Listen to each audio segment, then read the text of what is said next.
मुंबई नाशिक महामार्गावरील माणकोली उड्डाणपुलावरून शिवसेना भाजपमध्ये राजकारण सुरू झालंय। डोंबिवलीमधील या उड्डाणपुलाचं रविवारी मुख्यमंत्र्यांच्या हस्ते भूमिपूजन होण्याआधीच शनिवारी शिवसेनेनं भूमिपूजन केलं आणि भाजपवर कुरघोडी करण्याचा प्रयत्न केलाय।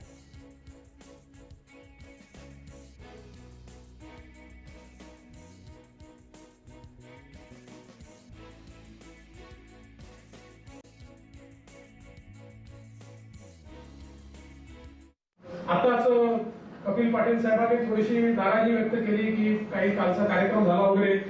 मला असं वाटतं की कपिल पाटील साहेब अशी नाराजी वगैरे व्यक्त करण्याचं कारण नाही, उत्साह असतो।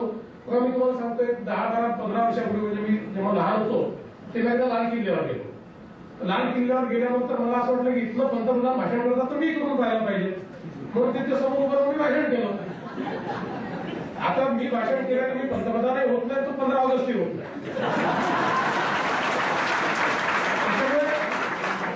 कार्यक्रम अधिकृत आहे, शिंदे साहेब आहे, तुम्ही आहे, रवी चव्हाण आहे, सगळे लोक इथे आहेत, त्यामुळे त्याचं फार काळजी करायचं कारण आहे। पण एक गोष्ट निश्चित आहे की तिकडच्या लोकांचा उत्साह हा महत्वाचा आहेच। त्यांनी देखील संघर्ष सगळ्या म्हणजे डोंबिवलीकरांनी रवी भाईकरांना म्हणत होता की जरा काही डोंबिवलीचा विचार करा।